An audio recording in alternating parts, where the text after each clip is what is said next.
महिला मंडळ तुम्ही मंदिरात जाता का? हो मंदिरात जाता का? काय मागता देवाकडं? मंदिरात जाता का? काय मागता देवाकडं? काय सुखी काय? काय सुखी काय? सुखी सुखी भेळ सुखी काय? ठेव कोणाला? देवाला? कोणाला? मला आणि बाकीच्यांना? मग दुसऱ्याची दाढी जळली तरी चालेल पण त्याच्यावर आपली बिडी पेटली पाहिजे। सगळ्यांचं भलं कर पण सुरुवात माझ्यापासून कर। म्हणजे आपण कोण झालो? स्वार्थी झालो का नाही? आणि स्वार्थी माणसं देवाला आवडत नाही। मग तुम्ही काय मागता देवाकडे महाराज? हो बरं, माझा एक प्रश्न असा आहे, देवाला मागण्याची गरजच काय? देवाला कळत नाही का तुम्हाला काय द्यावं? कारण चतुरा तो देव चतुर देव चतुरा देव चतुर देव चतुरा देव चतुर देव चतुरा जानोनी अंतर वर्तत से जानोनी अंतर वर्तत से देव चतुर देव चतुरा देव चतुर देव चतुरा जानोनी अंतर वर्तत से जानोनी अंतर वर्तत से देव चतुर देव चतुरा देव चतुर देव चतुरा देव चतुर देव चतुर जानोनी अंतर वर्ततसे।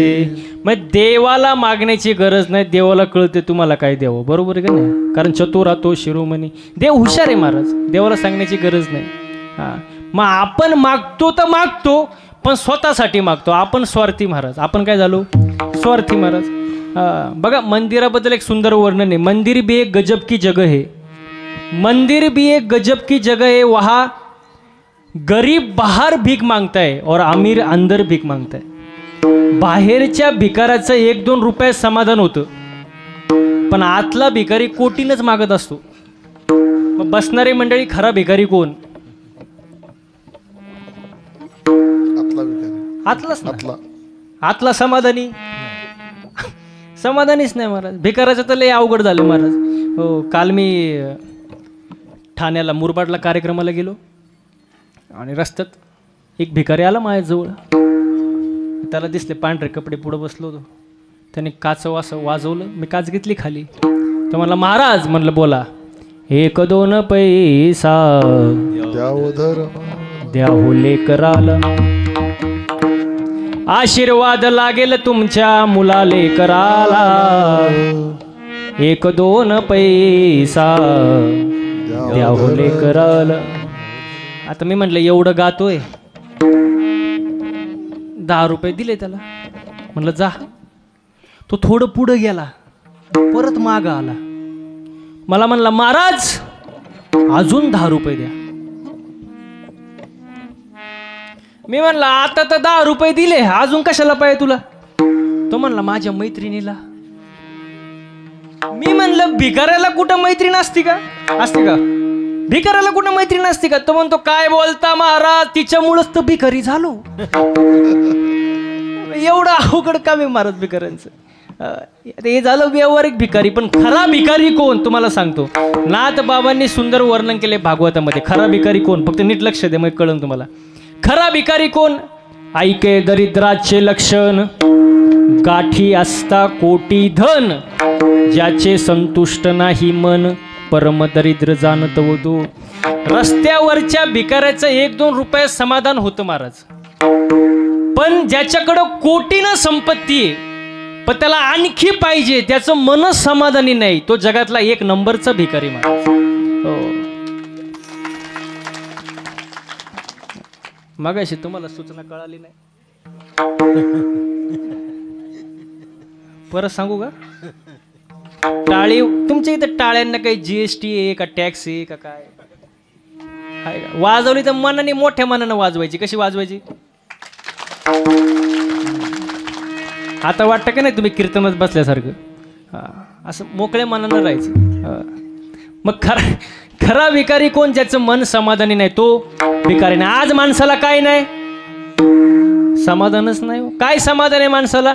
अजिबात समाधान नाही माणसाला. दुसऱ्याच्या दारापुढं नवीन इनोवा गाडी दिसली, नवीन, याच्या छातीतच चमक आली. अहो बघता काय माझ्याकडे? मेलं ते. मेल्यानंतर बाकीचे म्हणले गाडी पाहून यांची होती. हे मेलं ना, घेणं न देणं. मग समाधान नाही. माणसाला समाधान पाहिजे महाराज. ठेविले आनंद दैसाची राह, ठेविले आनंद दैसाची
सर आमची पहिलीच भेट आहे ना,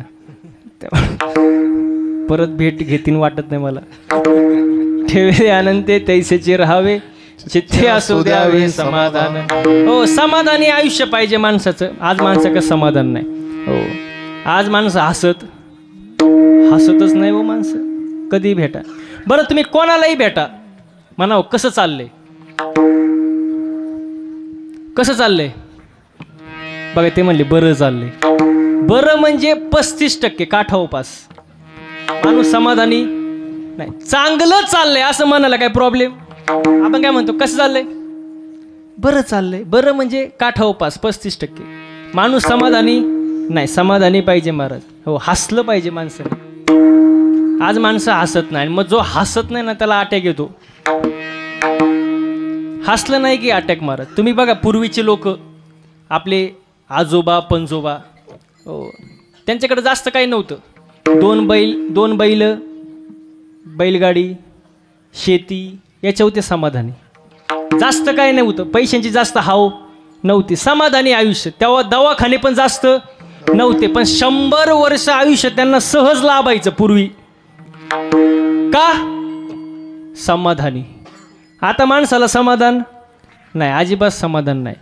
म्हणून समाधानी आयुष्य जगलं पाहिजे. ठेविले आनंदे तैसेचे राहावे, चित्ते असू द्यावे समाधान. आणि समाधान देवाच्या भक्तीत आहे महाराज. हेची थोर भक्ती, याचा आधीचं प्रमाण. हेची थोर भक्ती आवडते देवा, संकल्पावे माया संसाराची. आणि दुसरं, ठेविले आनंदे तैसेचे राहावे, चित्ते असू द्यावे समाधान. हो, संसारावरची जी आवड आहे, जे प्रेम आहे, ते थोडंफार देवाकडे वळवा. संकल्पावे माया संसाराची.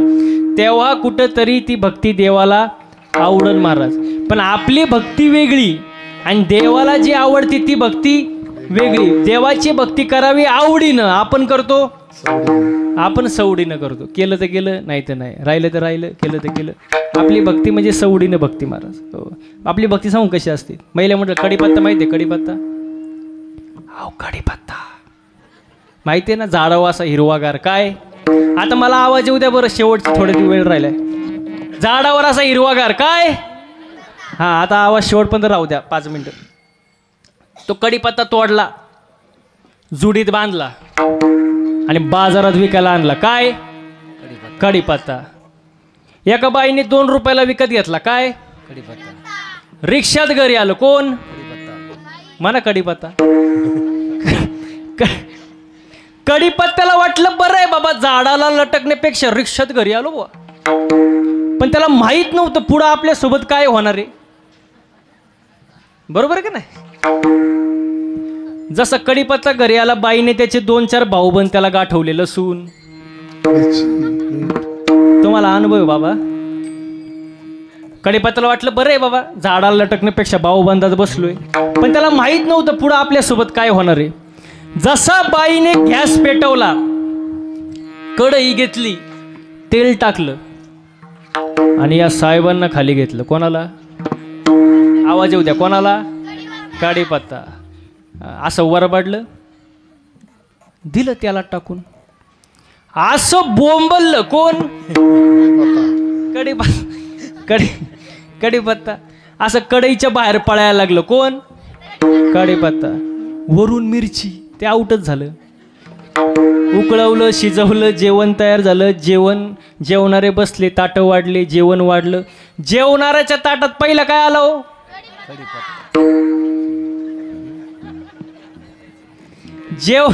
जेवणाऱ्यांनी पहिलं उचललं, बाजूला टाकलं. काय? मग आपली भक्ती म्हणजे म्हण ना आता. कडीपत्ता, ना प्रॉफिट ना लॉस. कडीपत्ता भक्ती आपली. तशी भक्ती नसावी. ही झाली आंधळी भक्ती. तुका म्हणे कैसे आंधळे हे जन, गेले विसरून खऱ्या देवा. हो, भक्ती आंधळी नसावी, डोळस असावी. कशी असावी? डोळस. देवाला कुठली भक्ती आवडते ती भक्ती केली पाहिजे महाराज. हो, संसारावरचे जे थोडंफार प्रेम आहे ते देवाच्या चरणी वळवलं पाहिजे महाराज. किती संसार केला तरी संसार पूर्ण होत नाही. परमार्थ थोडा मनापासून करा, पूर्णत्वाला गेल्याशिवाय राहणार नाही महाराज. म्हणून संसार करता करता परमार्थ सुद्धा केला पाहिजे महाराज. परमार्थ करणं काळाची गरज आहे महाराज. देवाची भक्ती करा. देवाकडं मागताना जरा विचार करून मागा. हो, आपलं मागणं वेगळं महाराज. आपलं मागणं. हो, तुम्हाला उदाहरण देऊन सांगतो बघा. आपलं मागणं कसं असतं. एका सासू सुनाला देव प्रसन्न झाला. होणार नाही पण झाला. आणि प्रसन्न झाल्यानंतर देव असे म्हणाले, देवाने अट घातली. अट, सून जे मागल त्याच्या डबल सासूला. सून जे मागन त्याच्या डबल. म्हणजे उदाहरण समजा, सुनानी 1 तोळं सोनं मागितलं, सासूला किती हो? डबल. मग तुम्हाला समजलं, सून जे मागन त्याच्या डबल सासूला. पण ती सून जरा हुशार होती. कुठली होती? वा वा वा वा. जारकरवाडीचीच होती सून. आणि जारकरवाडीच्या सुना कशा? आता म्हणा ना. हा, तुम्हाला मग जास्तच माहिती असणार, बाहेरच्यांना जास्त माहित असत. जारकरवाडीच्या सुना हुशार. ती सून हुशारच. ती म्हणली, देवा किती वर आहे, किती वेळा मी मागू शकते? ती देव म्हणले, 3 वरदान आहे, 3 वेळा तू मागू शकते, फक्त विचार करून माग. सून जे मागन त्याच्या डबल. हा, ही अट आहे. 3 वेळा वरदाने माग. तर सून हुशारच ती. ते म्हणले, देवा माझा पहिला वर असा आहे. पहिला वर, मला एका डोळ्याने आंधळी करा.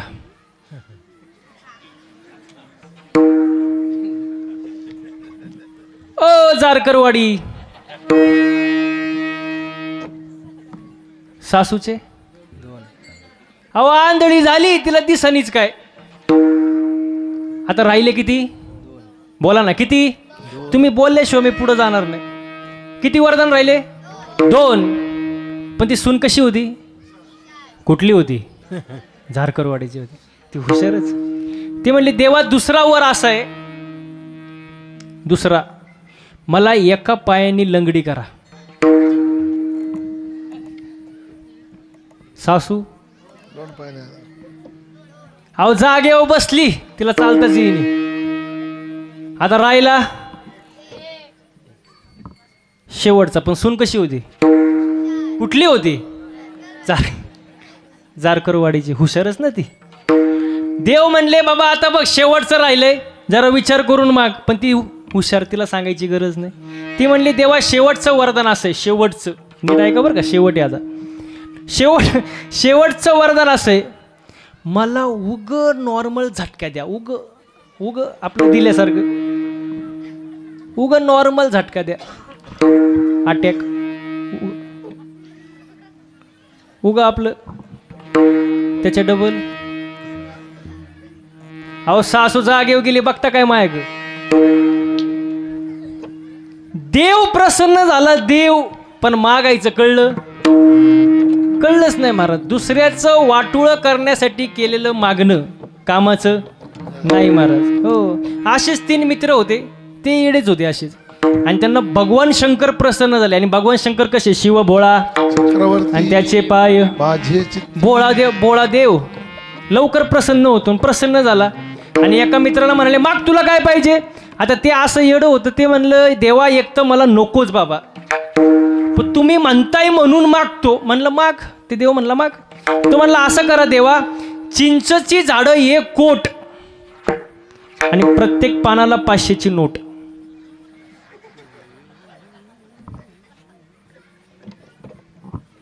चिंचेची झाडं किती आणि प्रत्येक पानाला माल झाला किती, ते तुम्ही घरी जाऊन विचार करा. आता टाइम नाही. आता हे भोळे दैवत म्हणले तर तू. मग दुसऱ्या मित्राकडे गेले. दुसऱ्या मित्राला म्हणले माग तुला काय पाहिजे. ते पण म्हणलं देवा एक तर मला नकोच, पण ह्यानी मागितलं म्हटलं मी कसं काय शांत राहणार, मी मागतो. देव म्हणले माग. तो म्हणला असा करा देवा, ते चिंचची झाडं कापा.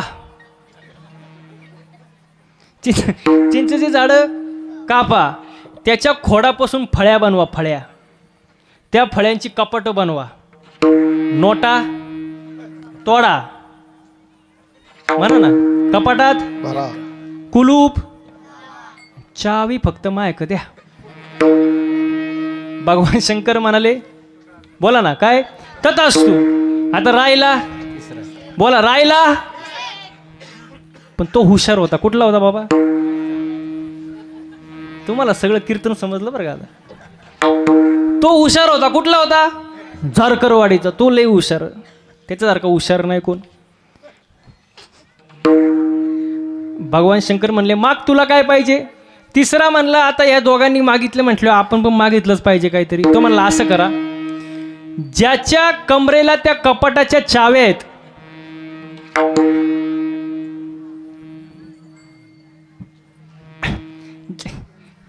तुम्हाला कळालं का काय. ज्याच्या कमरेला त्या कपाटाच्या चाव्या आहेत त्याचं लग्न व्हावं. लग्न, पण त्याला पोरगाच नाही व्हावं आणि त्यांनी दत्तक म्हणून मला घ्यावं.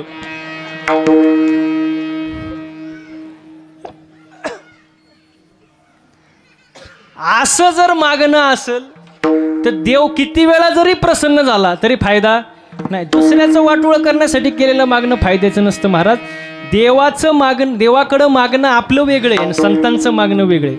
आपण मागतो स्वतः करीता किंवा दुसऱ्याचं वाटोळं होऊ दे असं मागतो, पण संतांचं तसं नाही. जगाच्या कल्याणा संतांच्या विभूती देह कष्ट भीती परोपकारी. एकनाथ महाराजांचं मागणं प्रेम सुख दे, प्रेम सुख दे, प्रेम सुख दे, प्रेम सुख दे, प्रेम सुख दे, प्रेम सुख दे.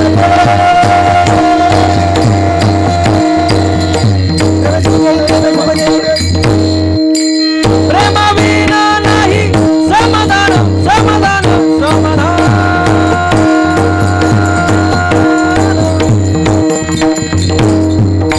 प्रेम सुख दे, प्रेम सुख दे.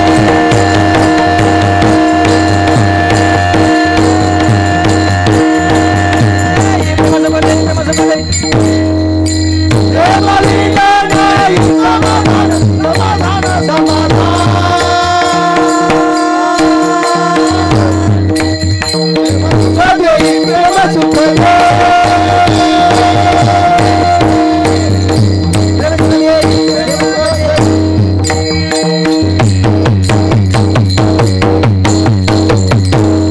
प्रेम सुख दे, प्रेम सुख दे, प्रेमाविना नाही समाधान. भरपूर प्रेम झालं महाराज.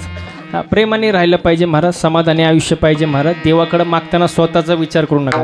नामदेवरायांचं मागणं देवाकडे अकल्प आयुष्य भावे तया कुळा माझी या सकळा हरीच्या दासा. माझ्या हरीच्या दासाच्या कुळाला उदंड आयुष्य लाभू दे, मला नको. कोणाचं मागणं. नामदेवरायांचं. म्हणून संत जे बोलतात त्याला संतवाणी म्हणतात, अभंगवाणी म्हणतात, आणि आपण जे बोलतो त्याला भाषण म्हणतात. भाषण या शब्दाचा अर्थ काय? जे बोललं ते खरं बोलायचं नाही, बोललं तसं वागायचं, त्याला भाषा. पण संतांचं तसं नाही, आधी आपण करायचं मग दुसऱ्याला सांगायचं महाराज. मग संतांच्या मागण्यात आपल्या मागण्यात फरक आहे महाराज. देवाची भक्ती करत असताना भक्ती कशी केली पाहिजे? डोळसपणाने केली पाहिजे महाराज. आंधळी भक्ती करून चालणार नाही महाराज. हो बघा, म्हणून या सप्त्याच्या निमित्ताने देवाकडे एवढंच मागायचं. आज काय मागायचं?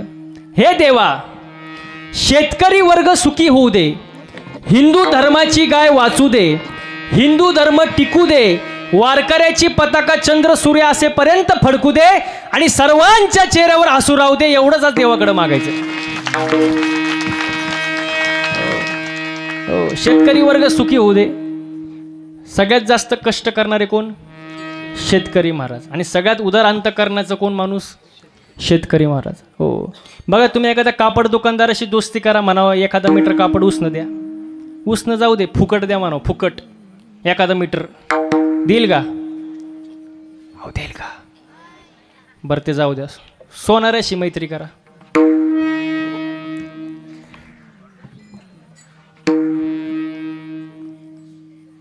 अर्धा ग्राम उभं सुद्धा करणार नाही तुम्हाला दुकानात, म्हणा निघ. आता शेतकऱ्याशी दोस्ती करा, त्यानं म्हणा 4-5 किलो कांदे, तो म्हणा 4-5 किलो 55 किलोची गोण घेऊन जा, हे म्हणणार फक्त शेतकरी आहे. उदार अंतकरण महाराज शेतकऱ्याचं. म्हणून शेतकरी वर्ग सुखी होऊ दे, हिंदू धर्माची गाय वाचू दे. हो, गाय आपली राजमाता आहे महाराज, तिची सेवा केली पाहिजे, तिला जपलं पाहिजे. हो, हिंदू धर्म टिकू दे. हिंदू धर्म आपण कधी आपल्या मुलांना म्हणतो का चल कीर्तनाला, चल आरतीला, चल भजनाला म्हणतो का? उलट त्याला म्हणतो आपण तू अभ्यास कर, या भानकडीत पडू हे करायला आम्ही आहे, तू अभ्यास कर. आपण आपल्या पोरांना हिंदू धर्म शिकवलं पाहिजे. गुढीपाडवा म्हणजे काय, मकर संक्रांती म्हणजे काय, संतांची पुण्यतिथी म्हणजे काय, हे कोणी शिकवलं पाहिजे? आपणच शिकवलं पाहिजे ना. हो, कारण आज जे संकट आहे ते माणसांवर नाही, धर्मावर आहे महाराज. म्हणून धर्माची जनजागृती करणे आपलं काम आहे महाराज. हिंदू धर्म टिकला पाहिजे, वारकऱ्याची पताका चंद्र सूर्य असेपर्यंत फडकला पाहिजे आणि सर्वांच्या चेहऱ्यावर हसू राहिलं पाहिजे. एवढंच आज देवाकडं मागायचं महाराज. देवाची भक्ती करा. 24 तास दिले, 24 तासातले 24 मिनिटं तरी देवाला द्या. त्यावेळेला आपल्याला म्हणता येईल मागे पुढे उभा आली आगात निवारया. सुंदर असं सप्त्याचं नियोजन आहे महाराज. आजचं संयोजन आयोजन प्रयोजन एकदम सुंदर आहे महाराज. सुंदर अशी उपस्थिती आहे. हो, छान नियोजन आहे महाराज. इथं नाचता नाचता गळाला देवाचा पितांबर, इथं आनंद घेतला पाहिजे. गायनाचे उडे आपुल्या छंदे, मनाचे आनंदे आवडे, नाचू कीर्तनाचे रंगी, ज्ञान दीप लावू यगी, स्वर्गीचे अमर मृत्यूलोकी व्हावा जन्मामा. हा सुख सोहळा स्वर्गी नाही, इथं आपण आनंद घेतला पाहिजे महाराज. मला सांगा बरं, बसणारी मंडळी, गायन करणं सोपं आहे का? सोपं आहे का? अहो काही ना, नुसतं सा लावायला वर्ष जाते, नुसतं सा. सोपं नाही महाराज. याच्या मागं कष्ट आहे, तेव्हा एवढं वाजवतं, एवढं सुंदर गाता येतं, वाजवता येतं. पकवाद वाजवणं सोपं आहे का? त्याच्या मागं 10 वर्ष तप आहे, तेव्हा एवढं सुंदर बोल वाजवता येतो महाराज. सोपं नाही. कीर्तन करणं सोपं आहे का? ते आपल्या पुढं नाहीच म्हणणार, सोपं नाही. सोपं नाही महाराज. कीर्तन करणं सोपं आहे का? आता एवढे गायक वादक इथं आहेत, आमच्या सगळ्यांकडे बघून तुम्हाला वाटत असेल महिला मंडळ महाराज लोकांची लई मजा आहे, वाटतं का नाही? महाराजांसारखी मजा. रॉकेट माहिती आहे का? रॉकेट, अरे रॉकेट, रॉकेट कुठं उडतं? रॉकेट कुठं उडतं? आकाशात. आता आकाशात रॉकेट दिसल्यावर आपण काय म्हणतो? काय उंच रॉकेट उडतंय म्हणतो का नाही आपण? रॉकेट किती उंच उडतोय, पण त्या रॉकेटचा मागं धूर किती निघतोय तुम्हाला माहित का? रॉकेटला माहित. मग तसं आमच्याकडे बघून तुम्हाला वाटत असेल महाराज लोकांची लई मजा आहे, पण आमच्या मागं धूर किती निघतो तुम्हाला माहित का? आम्हाला माहित. सोपं नाही महाराज. एक जण तर नुसताच कणायचा माझ्या पुढं, महाराज तुमची लई मजा, तुमच्यासारखी मजा कोणाची नाही. म्हणलं कणू नको, फक्त 8च दिवस माझ्यासोबत फिर गाडीत. तो म्हणला महाराज मी गाणार नाही. म्हणलं तुला कोण गायला देते? तिथं रती पडले, तू गाडीत नीट मर. फक्त 8 दिवस. टाकलं त्याला गाडीत, असं फिरवलं 8 दिवस, या टोकावरून त्या टोकाला, त्या टोकावरून ह्या टोकाला, ह्या टोकावरून त्या टोकाला, कधी कधी 2-2 कीर्तन, असं वैतागलं ते. 9व्या दिवशी माझे पायच धरले, म्हणला महाराज जावे त्याच्या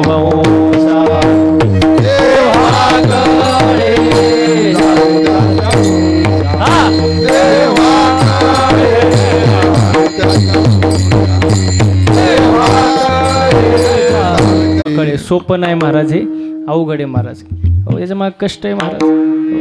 म्हणून देवाने नरदेह दिलाय, एकतर मिळत नाही, नशिबाने आपल्याला मिळालाय. देह मिळत, ते इच्छा व्यक्त करतात देव, त्यांना भेटत नाही, आपल्याला भेटलाय, हे आपलं भाग्य आहे महाराज. म्हणून देवाची भक्ती करा, देवाचं नामस्मरण करा, जन्माला आल्याचं सार्थक करा. नाही तर जन्माला आला आणि पुढं काय, पाणी वाहता. आमचे तर पाणी भरता भरता मेला, पण मेला ते महत्वाचं. चुकलियावर मग फेरा पडे, फेरा पडे, चुकलियावर मग फेरा पडे, फेरा पडे, चुकलियावर मग फेरा पडे.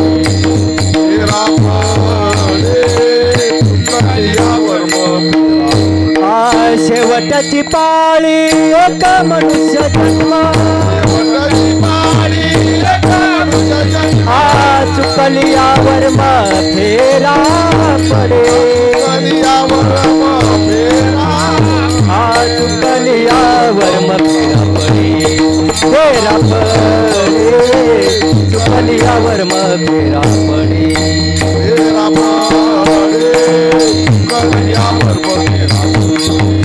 फेरा पडे, चुकलियावर मग फेरा पडे. शेवटची पाळी एक मनुष्य जन्म, चुकलियावर मग फेरा पडे. हो, शेवटचा जन्म मनुष्य जन्म आहे महाराज. नशिबाने आपल्याला मिळालाय, देहाचं सार्थक करून घ्या. जन्मामध्ये चांगलं वागा, मनुष्य जन्मात येऊन चांगलं वागा, चांगलं कर्म करा महाराज.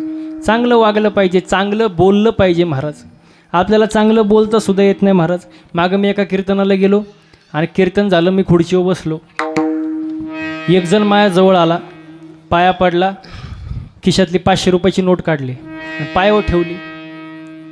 मी म्हणलं हे नोट कशासाठी? तो म्हणतो महाराज ही नोट कुठंच चालत नव्हती. म्हणलं कुठंच चालत नाही, ती इथं चालन काय? मग असे लोक असतात, त्यांना बोलायचं कळत नाही, वागायचं कळत नाही, काय नाही. मी एका कीर्तनात म्हणलं जसं पेराल तसं बोला ना, जसं पेराल तसं उगवेल, बरोबर का नाही? त्याला प्रमाणे शुद्ध बीजा आणि फळे रसाळ, जे पेराल ते उगणार महाराज. कीर्तन झालं, एक जण माझ्या जवळ आला, म्हणला महाराज तुम्ही हे बोललेच का? म्हणलं काय बोललो? तो म्हणतो जसं पेराल तसं उगवेल. म्हणलं त्यात चुकीचं काय? बरोबर तर आहे. तो म्हणतो अजिबात नाही, चुकीचं आहे. म्हणलं कसं काय? तो म्हणतो शेंगदाणा पेरला, टरफलं आलो कुठून? जे पेराल तेच. त्याचं म्हणणं असं होतं शेंगदाणाला डायरेक्ट शेंगदाणाच आला पाहिजे, टरफलं आलो कुठून? माय अकलच बंद झाली हो.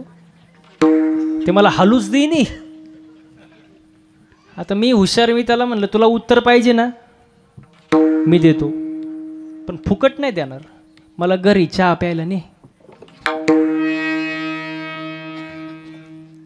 तो म्हणतो ठीक आहे चला. गेलो त्याच्या घरी, त्याला म्हणलं फक्त चहा आण, बाकी काय आणू नको. ते गेलं, कपात चहा घेऊन आलं. म्हणलं अरे फक्त चहा.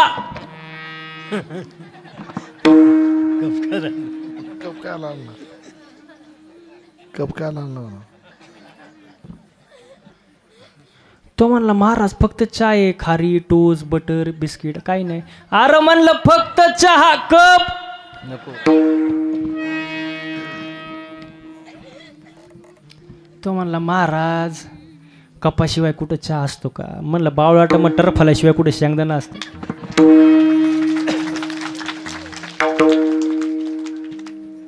तो म्हणतो तुमच्या कुठं नादी लागतं. म्हणलं तुला पहिले अक्कल नव्हती का? अशी येडे भेटतात महाराज, काय लय अवघड महाराज. बोलायचं कळत नाही, वागायचं कळत नाही, काही नाही महाराज.